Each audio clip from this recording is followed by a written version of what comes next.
આપનું જીવન જે તે સમયે વિવાદોથી ઘેરાયેલું હતું જી. અને એ વિવાદો વચ્ચેથી નીકળી એ વિવાદોનો સંઘર્ષ અને કહેવાય ને કે વાલિયામાંથી વાલ્મીકી બનવાનો આપનો આ સફર કેવો રહ્યો? પહેલાં તો નીચતામાં જ નારાયણ આવે, હું એવું માનું છું. આવા અસંખ્ય દાખલા છે. મેં જોયું છે ત્યાં સુધી જેસલજી, માલદેજી, આ બધાના ઇતિહાસો આપણે જાણીએ છીએ કે એમાં ક્યાંક પેલા ક્રૂરતા છે ને પછી જ નારાયણ પરિવર્તિત થયા છે. એવી રીતે 100% તમારો પ્રશ્ન સાચો છે.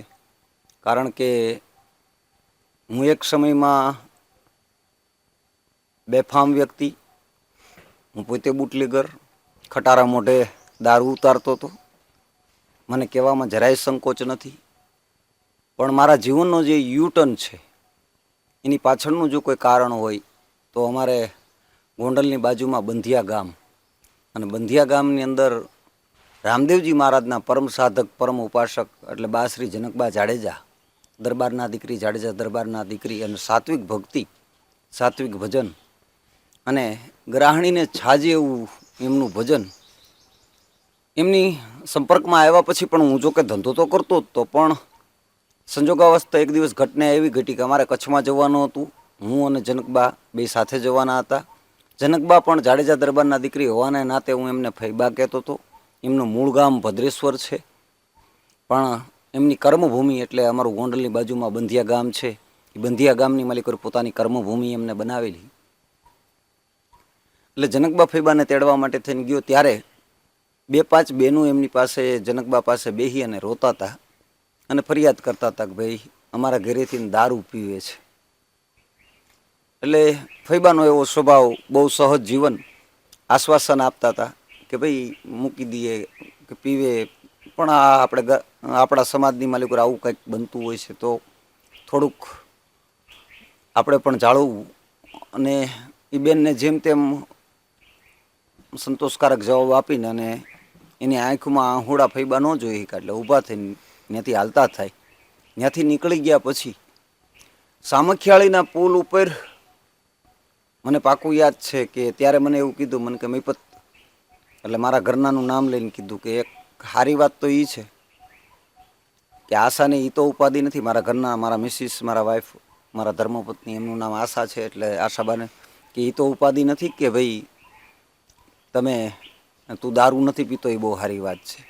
તે જોયું ને ઓલા બેનું દીકરીઓ બિચાકડા કેવા કરગરતા હતા. મેં કીધું હા ફૈબા. એટલે ઘડીક વાર માટે મને એમ થયું મને હારો કહે છે. થોડાક આગળ આવેલા એટલે પછી મને એવું કીધું કે ભાઈ તારા ખટારામાં ખોખા કેટલા આવે? એમને પેટી બોલતા ન આવડતું, બહુ સહજ જીવન. એટલે મેં કીધું 1000 ખોખા આવે. તો કે મને કે અંદર બાટલા કેટલા આવે? આમ તો બોટલું કહેવાય પણ એમની દેશી ભાષા, એટલે મને કે બાટલા કેટલા આવે? એટલે મેં કીધું 12000 આવે. મને કે પીવો એ કેટલા? એટલે મેં કીધું 1000 પેટી હોય, એક પેટીમાં 12 નંગ હોય, એના હિસાબે ગણી એટલે 12,000 નંગ થાય.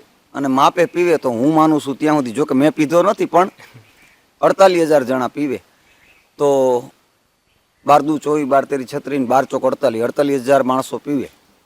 તો કે તને એવું નથી લાગતું તું 48,000 બેનું દીકરીઓના નિહાકા લેતો હોય? એટલે ઘડીક વાર માટે હું વિચારતો થઈ ગયો. અને જનકભાઈ એવું કીધું કે હા આવું મારે ન તને કહેવાય, એમ કરીને દાંત કાઢીને વાતને ફેરવી નાખી. કારણ કે મહાપુરુષો કોઈ દિવસ સીધી ટકોર ન કરે, એમની આડકતરી રીતની ટકોર હોય છે. પણ મને અંદરથી લાગી આવ્યું હતું. એટલે મેં સહજતાપૂર્વક આગળ જતા મને વિચાર જ આવી ગયો કે આ ટકોર છે. અને આવા સંતોના, આવા મહાપુરુષોના સાનિધ્યમાં આવ્યા પછી જો આપણે પાછા ન વળી શકતા હોય તો આપણા જીવનને ધિક્કાર છે. એટલે તરત મેં મારો ફોન લીધો, મેં મારા વેપારીને ફોન કર્યો. ત્યારે મારી એક ગાડી આટકોટ પડી હતી, એક ગાડી ધંધુકા પડી હતી, એક ગાડી બગોદરા પડી હતી અને એક અમીરગઢ બોર્ડરે પડી હતી. 4 ખટારા મારા ઓલરેડી રોડ ઉપર હતા. મારા વેપારીને મેં ફોન કરીને કહી દીધું કે ભાઈ ગાડીઓ પાછી વાળી લ્યો, અને આપણો જે મિત્રતાનો સંબંધ છે કાયમ માટે રહેશે, પણ જે દારૂના ધંધાનો જે સંબંધ છે એ આજથી આપણો પૂરો થાય છે. અને આવી રીતે જનકબાના પ્રતાપે મારા જીવનનો આ દારૂના ધંધામાંથી યુટર્ન આવ્યો છે. તમે જે પ્રમાણે વાત કરી જી કે મૈપત દારૂ ન પીતા, હા, ખરેખર આ વાત સાચી છે? મૈપતસિંહ દારૂ વેચતા પણ એ ક્યારે પીતા? જો કે તમે ગમે ત્યારે ગમે એ કદાચ આજ તમે જ્યારે આ તમારા પોડકાસ્ટ દ્વારા ઇન્ટરવ્યૂ લેવા આવ્યા છો, હું તમ તારા અહીંયા વાડીએ બેહું, મારા ગામની માલિક કોઈ પણ વ્યક્તિને જઈને તમે પૂછો તો યુવાનોથી લઈ અને વડીલો સુધી કોઈને પૂછશો તો તમને આ જ જવાબ મળશે કે મહિપતભાઈએ કોઈ દિવસ મોઢે દારૂ અડાડ્યો વાહ. નથી.